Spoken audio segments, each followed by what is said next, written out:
Andraini? Ya, Assalamualaikum warahmatullahi wabarakatuh. Waalaikumsalam warahmatullahi wabarakatuh.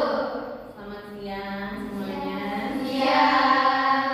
Gimana kabarnya hari ini? Baik. Alhamdulillah. Masih semangat? Masih. Ada yang galau? Ada. Pembilang galau?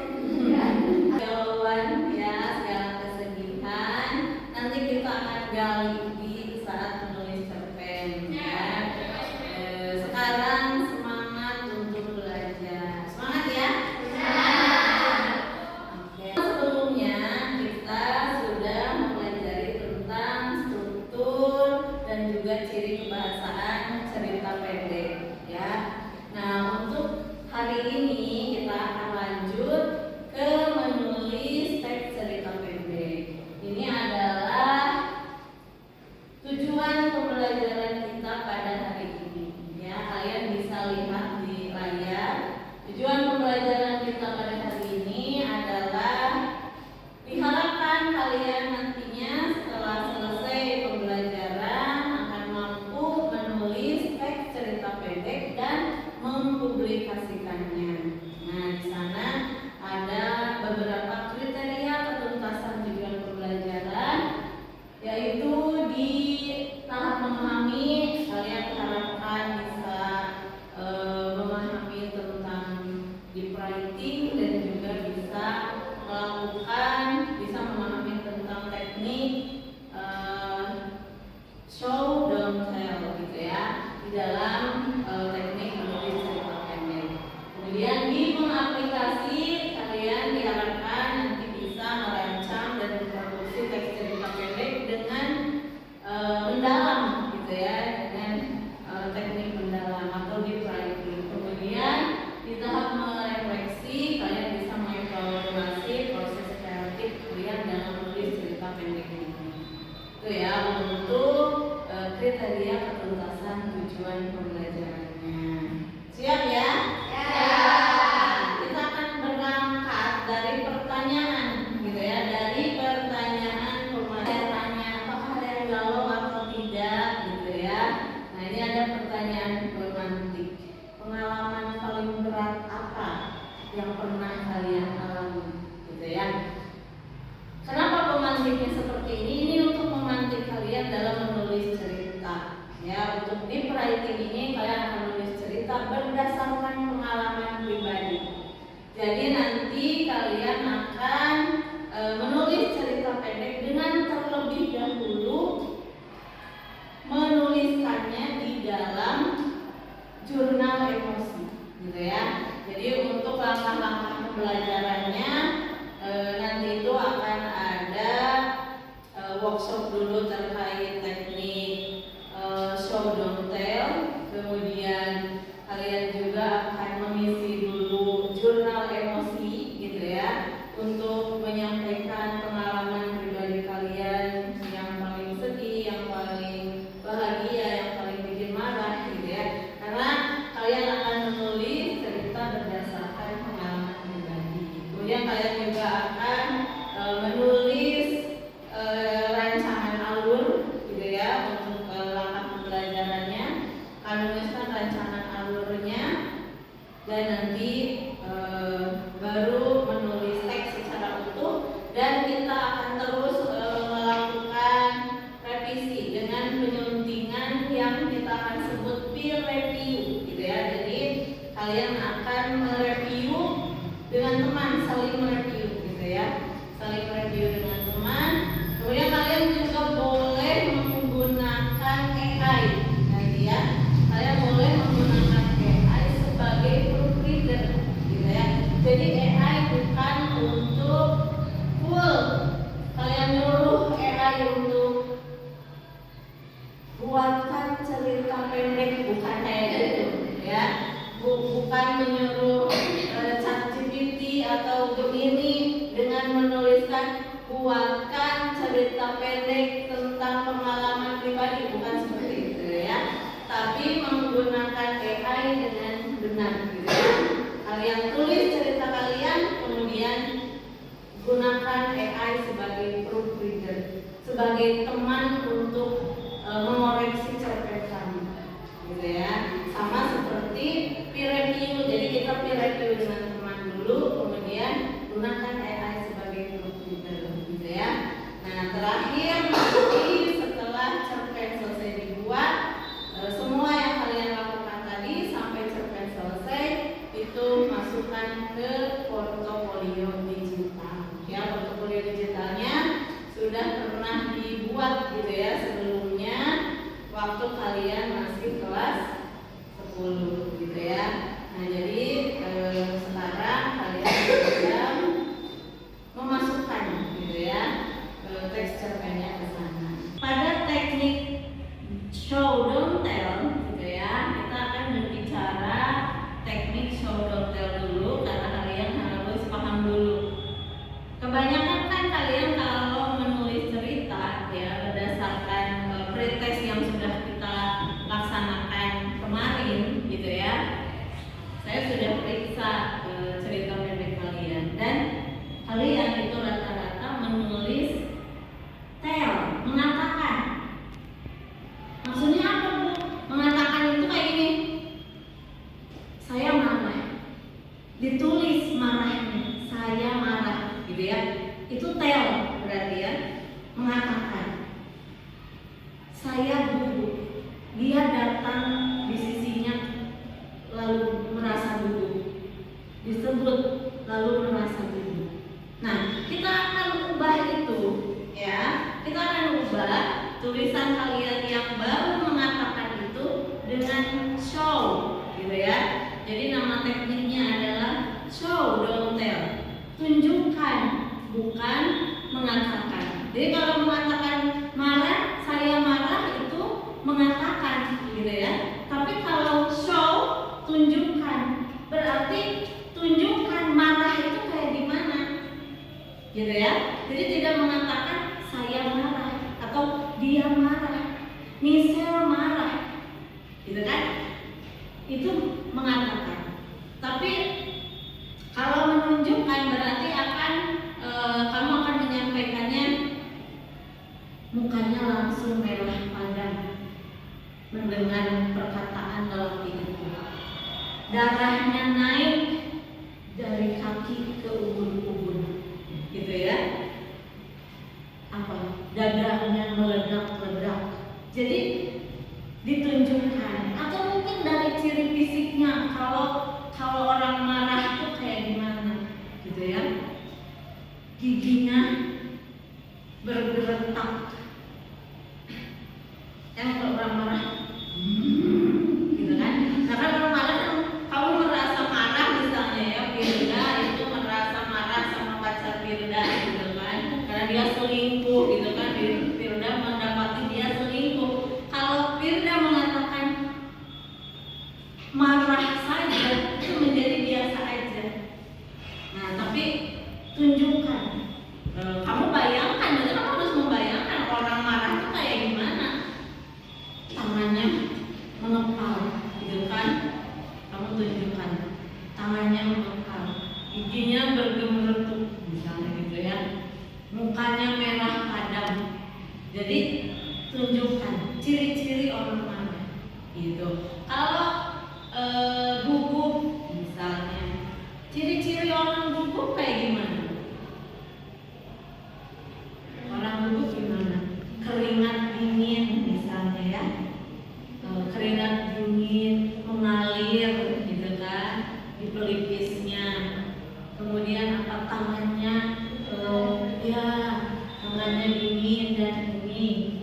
Kemudian dia berkali-kali mengusapkan tangan ke rokok orang gugup kan ya, misalnya Mila disuruh tampil ke depan, kemudian gugup. Kalau hanya mengatakan Mila merasa gugup tampil ke depan, itu kan biasa aja, gitu ya. Tapi coba tunjukkan gugup itu kayak gimana. Berkali-kali misalnya tangannya memegangi rok, mengusap-usap. Ini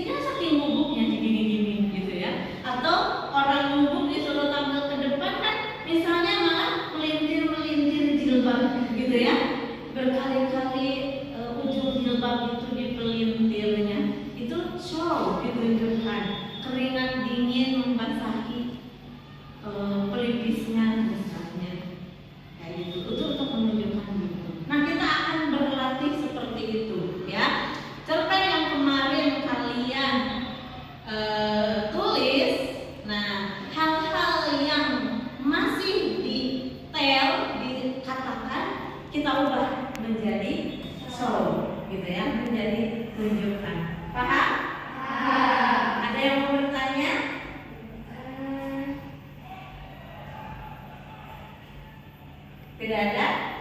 Oke, kita sambil berjalan ya. Nah ya, kamu ini kan gitu. Berarti kan berkeringat. Kalau takut wajah pucat, terus kayak gimana? Nah kaget. Nah kaget itu kayak gimana? Oh mulutnya terbuka. Menangis. Terus gimana lagi? Air matanya misalnya.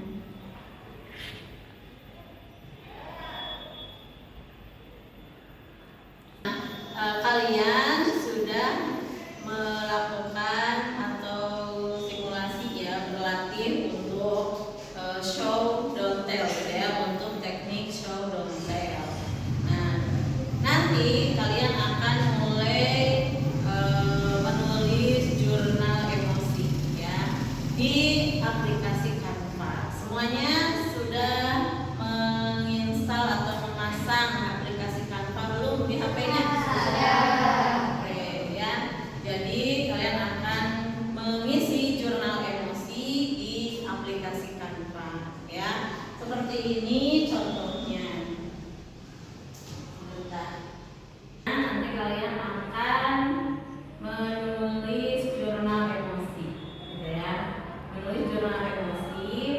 Di sini kalian akan mencurahkan pengalaman pribadi kalian, gitu ya. Di sana saya hadirkan 5 emosi, gitu ya. Di Canva-nya ada 5 emosi: marah, sedih, kemudian kecewa, bahagia, rindu, gitu ya. Berarti kalian silakan curahkan pengalaman pribadi kalian. Yang paling membahagiakan apa sih pengalaman kalian, gitu ya? Yang paling bikin kecewa apa sih? Pernah kan kalian merasa kecewa? Pernah merasa sedih? Pernah merasa bahagia? Coba siapa yang akan menyampaikan dulu? Pengalaman paling kecewa atau pengalaman paling sedih? Siapa yang mau menyampaikan? Oke, silakan Nisha. Sampaikan pengalaman paling apa yang kamu ingin sampaikan sekarang?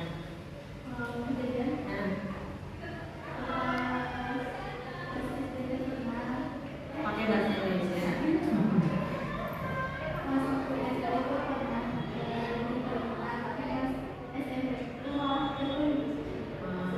Jadi sedih. Jadi pengalaman paling sedih Nisha itu adalah menurunnya ranking dari waktu SD suka ranking 1 ke SMP ternyata enggak, gitu ya. Dan itu sedih. Oke, itu nanti bisa diceritakan di jurnal emosi. Gimana perasaan sedih kamu waktu itu, gitu ya. Nah, bisa juga paling kecewa, gitu ya. Apakah dikecewakan oleh keadaan, oleh orang tua atau oleh pacar, gitu ya, atau kecewa pada diri sendiri, gitu ya. Silahkan curahkan nanti di jurnal emosi. Nanti dari 5 perasaan ini, dari 5 pengalaman terkait emosi yang pernah kamu alami ini, kamu akan memilih salah satunya untuk dikembangkan jadi cerpen. Nah, apakah Michelle nanti akan tetap memilih pengalaman nurunnya ranking yang jadi cerpennya, atau mungkin pengalaman yang lain yang rindu, misalnya karena Michelle juga pasti pernah rindunya ke siapa, gitu ya. Nah, nanti kayak gitu. Jadi pilih, berarti pengalaman yang paling ingin kamu ceritakan. Nah, tapi kita saling dulu dengan jurnal emosi. Paham ya? Oke.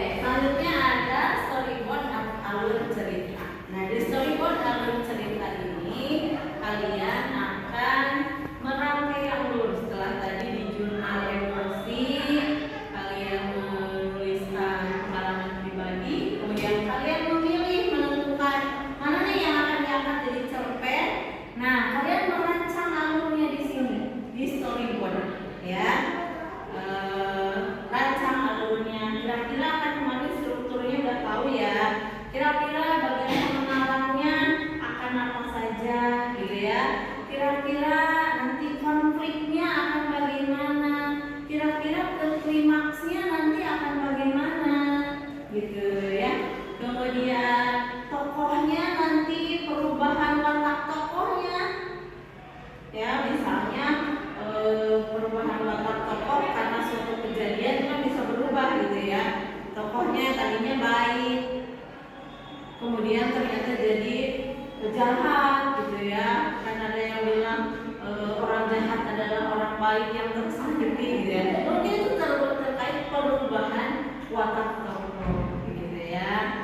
Nah, meskipun cerpen sebenarnya bisa menceritakan cerita orang lain, sangat bisa, tapi dalam tahap belajar ini kita akan belajar untuk mulai dari menceritakan pengalaman sendiri, gitu ya. Mulai dengan menceritakan pengalaman sendiri. Ya, jadi tuliskan di storyboard ini bagian pengenalan, kemudian konflik, bagian komplikasinya ketika konfliknya meningkat, kemudian bagian klimaksnya ketika ada di puncak konflik, kemudian nanti penurunannya, solusinya dari permasalahan tersebut. Dan jangan lupa cerita yang baik itu harus mengandung pesan moral yang baik. Maka dari sekarang pikirkan apa nih pesan moral yang baik yang bisa kalian hadirkan di dalam cerpen itu, gitu ya. Gimana kalian akan bisa menuliskan pesan moral itu, bukan ditulis secara langsung gitu ya, tapi secara eksplisit bisa digali oleh pembaca. Oh, ini pesan moralnya ya.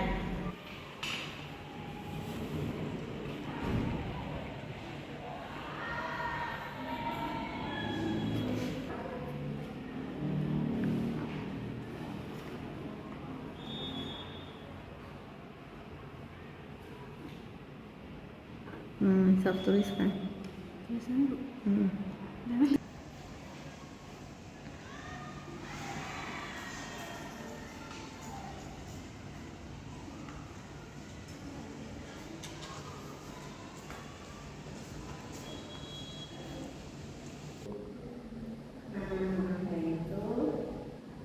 Ceritakan pengalaman kamu paling sedih, misalnya ingat-ingat lagi waktu SD, waktu SMP, sekarang SMA juga bisa.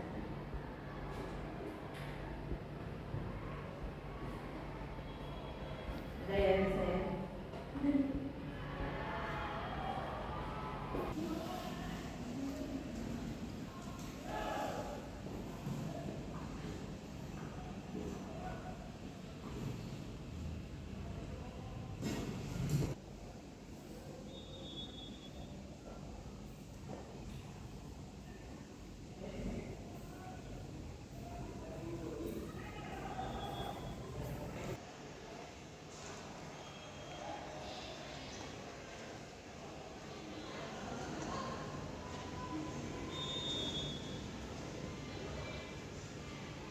Pertemuan kita hari ini ya, selanjutnya akan kita lanjutkan di pertemuan berikutnya.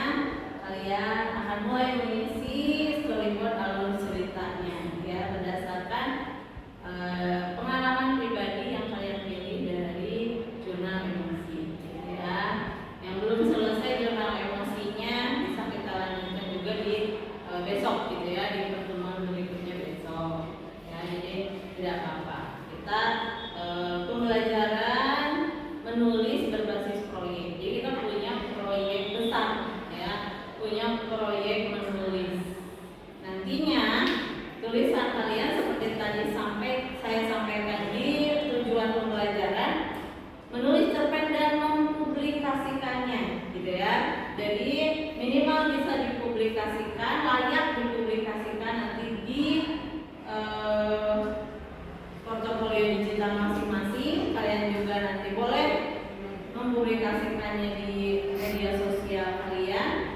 Nah, dan nanti saya akan pilih 10 cerpen terbaik, itu kita akan coba bukukan gitu ya. Kita akan jadikan buku antologi cerita pendek hasil karya siswa gitu ya. Itu untuk menjadi bukti publikasi gitu ya. Jadi kita punya tujuan menulis buku, gitu ya, menyusun buku kumpulan cerpen. Nah ini proyek menulis kita, ya. Jadi semua ini kita lakukan untuk proyek tersebut. Maka kita lakukan benar-benar nanti di akhir pembelajaran ini ada buku kumpulan cerpen hasil karya kelas 11 angkatan ini, gitu ya. Jadi diharapkan seperti itu nantinya, makanya kita benar-benar menulisnya, ya, bukan hanya untuk nilai, tapi kita punya tujuan yang besar, menciptakan sebuah karya. Gitu ya, paham ya semuanya? Oke, tetap semangat semuanya, belajar lagi di rumah. Kalau yang masih jurnal emosinya belum selesai, nanti bisa dilanjut di rumah, diingat-ingat lagi pengalaman paling sakit atau pengalaman paling bahagia, gitu ya, yang pernah kalian alami. Sampai jumpa lagi di pertemuan berikutnya kapan? Besok, ya. Sampai jumpa lagi besok untuk mulai melanjutkan jurnal emosi dan juga untuk menulis storyboard album cerita, ya. Terima kasih atas perhatian kalian. Wabillahi taufiq